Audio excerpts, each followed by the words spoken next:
my name is Emily. I'm a faithful follower of Christ. I'm addicted to sugar, flour, and binging. And this video is all about my response to Desiree and her fantastic question. All right, I should probably focus on what I'm doing because Mary is driving us to school. Go, girl. Turn. Very good. You have anything you want to say? All right, you better keep your eyes on the road. On the parking lot. Hello, good Monday morning. So I am back from my bus route, taking 4 of my 5 kids to 3 different schools in 2 different school districts.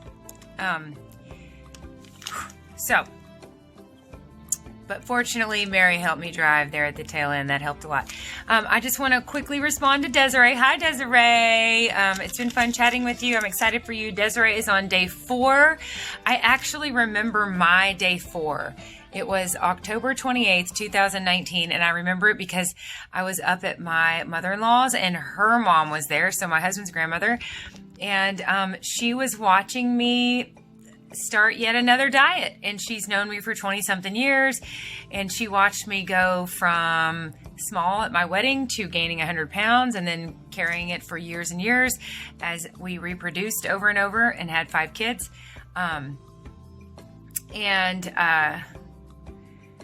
She had just seen me, my husband's grandmother. She'd just seen me lose this weight and, or try to lose this weight for so long. So she was watching me up there, and I was weighing and measuring just for, on day 4. And I remember her saying something like, I've done some diets, and, I kind of got to the point where I almost felt like I was scared to eat. And I was thinking, oh, I'm not scared to eat. I am just on a mission to avoid sugar and flour. And I was at the very beginning of that mission. And it's fun to look back. So Desiree, I'm excited for you being on day 4. Girl, you'll be on day 44 before you know it. And you'll start to notice change, and then other people will notice change. And the ball is already rolling, and it will just continue on this path. And I promise you there will be as much, if not more, internal transformation taking place as there is external, because the external is obviously it's a reflection of our insides, and it's sort of the indicator or the symptoms of what's going on and what decisions we're making and what thoughts we're having about ourselves and our life, and it's truly you are changing the style of your life. You're changing your lifestyle, and that's a major feat. And the external results will come. But like I said in my short video the other day, see results. Start seeing them now. And you already are. You are interacting with some Kentucky gal on YouTube, and that's a result of change. You and I weren't, our paths hadn't crossed 2 weeks ago. So you have newness in your life, and just, I like the quote someone said once, you'll never have more of something until you appreciate the little of it that you have.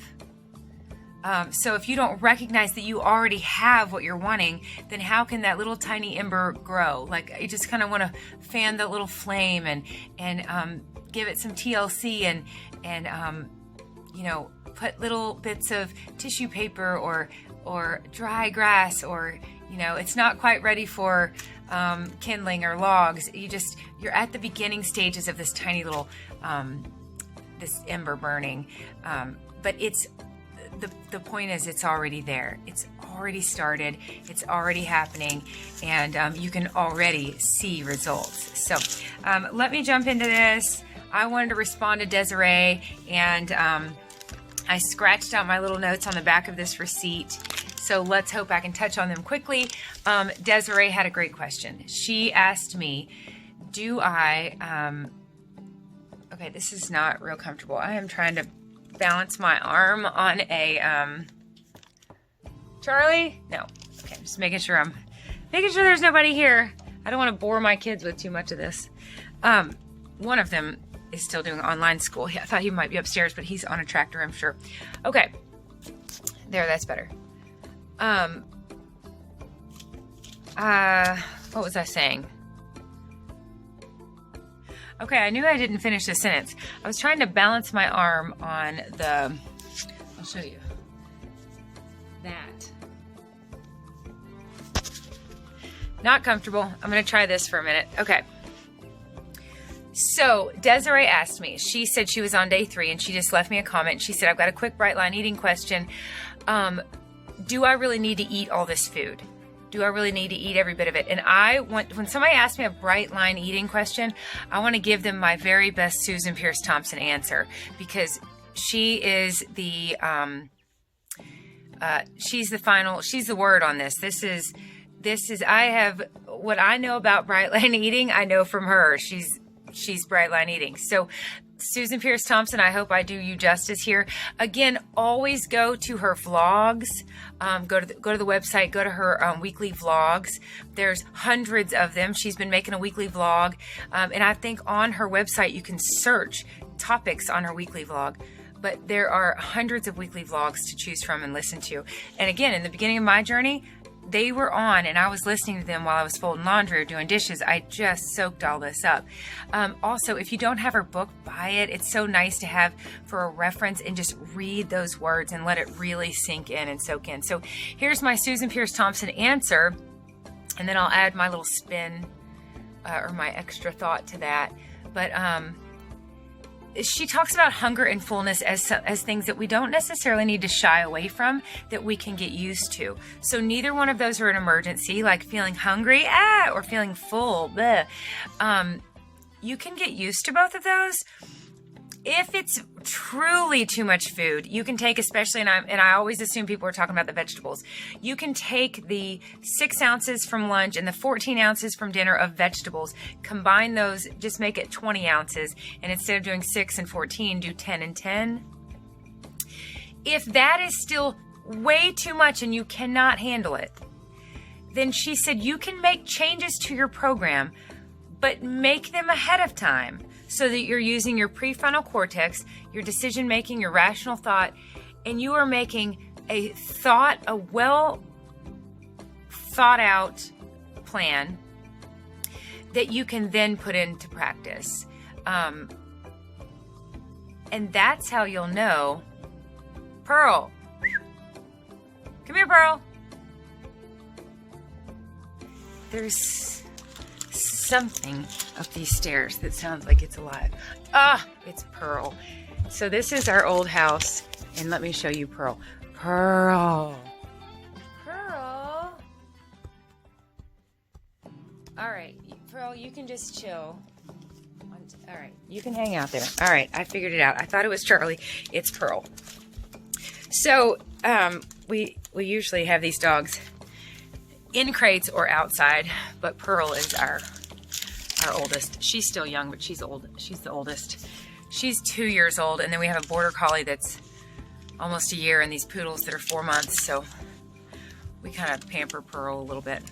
She had all these new little siblings forced upon her recently.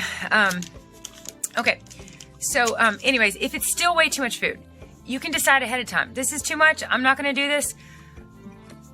But let me encourage you to get used to it. If you're like me, if you're like many of us that have these types of issues with food, you have been eating so much sugar, so much flour, and I almost hesitate calling it, because it's so overused, to call it processed foods. That almost doesn't do it justice. Like, I process vegetables. Everything we eat is processed, you know. Rarely do we grab an apple off the tree and eat it. But processed foods are sugar and flour. And if you've been eating those, then you barely have to chew them. Am I right? You just kind of like mush them in your mouth. Think about chocolate or chips or Pringles or cookies or cake, or, I mean, the list goes on and on and on and on and on. When you start bright line eating, you have to like build time into your day to chew. I remember I would like make my salad at the beginning of this, and then go sit on the couch, like to watch a show, like it was going to take me an hour to get through it. I'm quicker now. But give yourself time to get used to chewing and swallowing. I mean, really, it sounds like I'm being sort of like silly or sarcastic. I'm not. There's some truth to that, to get used to it.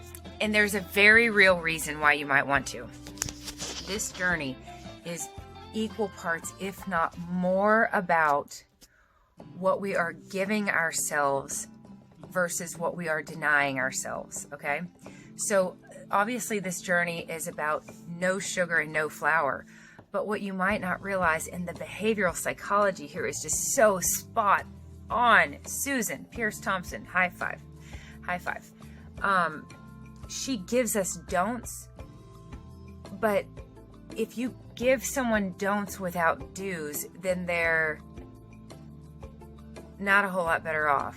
I used to tell people, if you give a child a don't, like don't write on the couch, they'll write on the wall. If you're constantly saying, don't do this and don't do that, all that does is narrow out that one thing. Everything else is still an option. If you give them a do, here, do this. You know, I get onto my older kids sometimes when they're supposed to be helping me with the younger ones, and I tell them, guys, you're just telling them, don't. You're not telling them what to do. They have energy to channel. We got to help them channel it. That's very rare, by the way. My kids don't. I should have them babysit more than I do. My husband and I could use a date. Okay. But anyways, Susan Pierce Thompson gives us do's. Her whole program is like, yeah, don't eat sugar and flour, but here's what to do. And this right here, the do is it. I mean, that's it. That's how in the first 14 days, I got to day 5 or 6 and realized I haven't chewed a piece of gum. I haven't had a piece of candy. I was so focused. My mind was so focused on what to do and how many ounces of this and that and this and that. So this journey is, like I said, equal parts, if not more, about what we're giving our bodies than what we're denying them. I tell people 4 bright lines: no sugar, no flour, 3 meals a day, and everything's weighed and measured. Some of the details that people don't get when I'm talking about it, like in summary like that, is that we're getting 32 ounces. That's right, 32 ounces of fruits and vegetables every day. And it is probably indescribable and immeasurable the good that does for our bodies. So I have in my Brightline Eating year 1 year update, one of those, 1, 2, 3, or 4, is an analogy that I use, where I say that our bodies either hang on to fat or release fat in an effort to help us out. And if you are sending tons of junk and tons of poison into your body's going to be desperate to mine from that valuable nutrition. And if it's having to work really hard to find it in all this stuff you're eating, if it's having a hard time finding the vitamins and finding the minerals, it's going to store all this. Like, we're in trouble. I don't know when we're going to get what we need. Let's just store it and store it and store it. And Brightline Eating has helped me declutter my diet in this way. And this is how I describe it. Imagine if you called the local garbage company because you needed a pencil, and you said, you know what? Tomorrow morning when you do your route and you collect everyone's garbage, instead of taking it to, where do they take it? I don't know, landfill? Come to my front door. I'll have it open for you. There, I'm trying to show you my front door. And just back up and dump it all in my house because I need a pencil. Your home would get so filled with trash and debris and clutter, and you'd have a real hard time finding that pencil. What Brightline Eating has done for me is had me... Where are you going? You go outside? Hold on. Let's sit by the fire, shall we?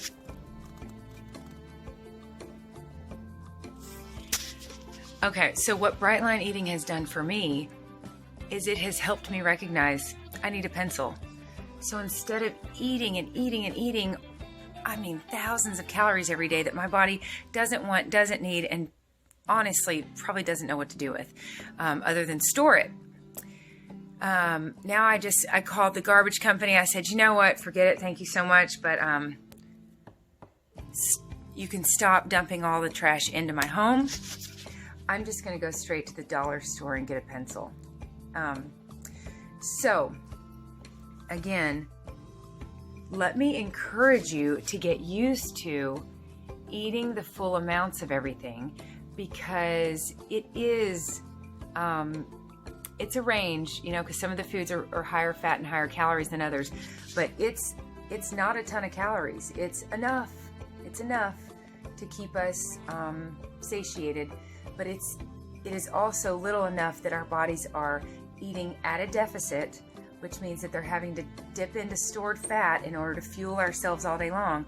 Because the weight loss program, you're eating at a deficit. You're eating less calories than your body needs to burn every day. So instead of shaving off even more of those, I highly recommend eating all of them. My mom, a lot of times, will, you know, when she does this, she'll skip breakfast or not get breakfast till late. And I'm always telling her, Mom, don't send the message to your body that you're starving. Get all 3 of those meals in. So let me encourage you to just follow the plan, get all those meals in. And let me tell you, my experience has been that when I gave my body every bit of it, my body became so confident. My body became so confident that it didn't need all this stored fat, and it just released it, and it continues to do that for me. We want to work with our bodies, not against them. We want to try and understand why they're doing what they're doing, and then help them not feel the need to do that anymore, meaning hang on to all that stored fat. So give your body what it needs so that it can recognize it doesn't need all this stored fat, and it can let go of it. It'll say, oh, we'd be better off without it. Let's get rid of it. So this really is a process of sending the right message to your body. Look at my little newborn babies. Oh, they're so sweet. I would like to adopt a couple more kids. We'll see. We shall see what God has in store. So let me run over this list and make sure I got everything. Hang on just a second. Okay, so Desiree, girl, I think you're on the right track. Desiree said, and she worded it like this. She said, I'm just going to do what I've been told to do. I think that's a great idea, and trust me, take it from me. Like I like how Susan Pierce Thompson always says. She said, I'm not going to deny anybody their own research. But I can tell you my experience. I spent over a year trying to kind of do it my way. Do bright line eating, but like not exactly. And then when I really became convicted that this was my actual prescription from God, just like the doctor prescribes an antibiotic, I wanted to take it as prescribed. I want to tell you, I experienced an ease, a mental ease. It just got easier to just say, you know what? Okay, fine, I'll just do it. I'll just do what I'm told. Now, having said that, while it did get easier mentally to surrender, it became a little tricky to find practical ways to execute the plan, which is what you're seeing with all of my meal prep and this type of accountability, this YouTube channel. This helps a lot. Practical things, that I can put into practice in my life to make it easier to do what I'm told. A friend of mine sent me, she just sent me this little image yesterday. She said, look, this reminds me of what you're doing with your meal prepping and whatnot. And she said she was reading this article or a chapter in a book about how what we really want to do is make the harder, we typically just do whatever's easiest, right? Subconsciously or consciously, just whatever's easiest. And she said the key is to make the harder choice easier. And that's what I've done. My food is in there. I mean, I've set myself up to where it's easier to open the refrigerator and grab food off the Emily shelf than it is to go to a fast food restaurant and sit there and stare at the menu and try to think, what could I get that's going to be satisfying and bright? That's hard to find, both satisfying and bright at fast food restaurants especially. And you know, we were Sunday morning when we were on our way to on our way to lunch, and I knew my family was going to get Mexican, but I was eating my 6 ounces of vegetables and 1 tablespoon of butter and 4 ounces of rice and 6 ounces of apples and 2 ounces of cheese. I loved knowing that when I make my food at home, I know a lot of times I get more food than if I went to a restaurant and asked for a serving.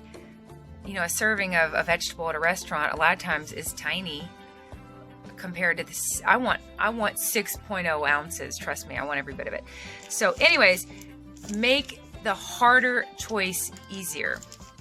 I thought that was great advice. And then finally, again, Desiree, I think you're on the right track. And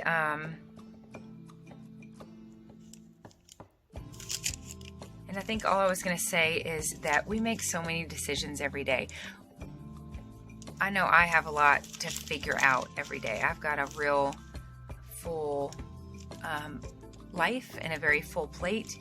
And the nature of what I'm doing is so much change. My kids are changing and growing. The house is changing and growing. The farm is changing and growing. And my husband and I are constantly figuring things out. And there's a lot of logistics, you know, involved with what we're doing, just what our life is, what his business is, and the nature of it is change and transition and adapting and accommodating to that. And so, in the midst of so many decisions to make, what a relief that these are some decisions we don't have to make. And these are very, very, very important decisions. What we fuel and how we fuel ourselves to then go about our day and do what we need to do, that's very important. That's very important. If we want to, just like a vehicle, if we want or expect it to perform well, we have to fuel it properly and maintain it properly. So let's just consider, that was kind of my final little thing here. Let's just recognize what a relief it is to have these decisions made for us. So that is all that. Desiree, again, congratulations on this journey. You had mentioned looking forward to 12 months from now. Yeah, 12 months. Be taking, if you haven't already, take before pictures. And I want you to know I love my before picture where I'm standing there in that gray tank top. And I loved that tank top and I loved those jeans. And it's so fun for me to remember. My mom took that picture. And I was like, okay, I'm just going to stand here. I'm not going to like try to suck in or anything. Ready to just take a picture. But I looked at that picture and I was very happy with it. I thought that was a very good picture of me. We don't even know. It's Habakkuk 1:5. If we knew, God tells us, if we knew what he had in store for us, we wouldn't even believe it. We can't even imagine it. It's by design that we can't see around the corner, the good stuff or the perceived bad stuff. And I say perceived because if he allows us to experience it, then there's the potential for growth there. So anyways, James chapter 1 verse 2, count it all as joy. All the trials, all the tribulations, count it all as joy. Easier said than done. But anyway, speaking of easier said than done, I'm also going to read at some point today, I'll do it today, Philippians chapter 2. I read it this morning with my husband and it's still such a good one. Some books are like, some books of the Bible, I kind of have to like, here. They make me go cross-eyed because I'm very visual and I can't visualize it, or it's very impressive, tedious records of lineage of people. I mean, I'm so impressed. I tell my kids, I'm like, those are your grandparents, and I'm sure you had great grandparents. I don't know. I'm real impressed with the Bible and the record of history that it is. But some of the records of history and law, and there's a lot of in Exodus about exactly how God wanted the tabernacle and the ark to be built. Oh my, have you read it? You know what I'm talking about? I love the story of course, Moses. But once the story part's over and you kind of get into the building of the tabernacle, yikes. Some stuff's hard to read. Philippians is not. It's a letter from Paul that he wrote to the Philippians while he was in prison. Chapter 2 has another little gem in there, and so many more that I'm probably just not appreciating as much. Philippians 2:14. Do all things without complaining or arguing. Another, like I said, easier said than done, but I'm highly motivated to do that. Do all things without complaining or arguing. Complaining, you lose credibility when you complain. If I were going to have 5 kids or all these dogs, when I got these 2 puppies, I thought the last thing I'm going to do is complain, because I've been talking about getting these puppies forever. It's like, I don't want anybody hearing me complain about things that I've heaped onto my plate myself, right? Also, to complain is ultimately to complain to God about our circumstances, and that just indicates frustration in our life. And frustration is when we recognize we don't have control over situations. So I don't want to be caught complaining, because I would like to think that I'm getting better at recognizing the serenity prayer. Things, realizing things that I do have control over and things that I don't. And the things that I don't have control over, I want to take a deep breath and recognize that and let go. Complaining is, it's kind of like white knuckles, clinging to the way you wish things were. And sometimes they're just not. So the quicker we can accept our actual circumstances, the quicker we can move forward. Also, do all things without arguing. Arguing is just, and again, these are things I'm not perfect at. I used to joke and say, well, if I don't complain and I don't argue, then what am I going to talk about? But arguing is unproductive. When I hear all the noise on TV and all the noise on social media and all the noise, it's so much noise. And a lot of times when I think about it and I listen to it, my dishwasher comes to mind. I think it would be more productive for me to empty my dishwasher than fill my mind with this or engage in this. And there is so much truth to that, because when we are getting ourselves in order and our home in order, our bodies, our homes, I know there's some kind of great Mother Teresa quote that if you really want to change the world, go home and take care of your family. So if we really want to make a difference, then let's make sure that when we head out that door, what is truly ours to take care of is taken care of. So anyways, I will read Philippians chapter 2 at some point today. And thanks again, Desiree, for reaching out. I'm cheering you on. I hope you can feel the love and support. You go, girl. High five. All right, we'll talk again.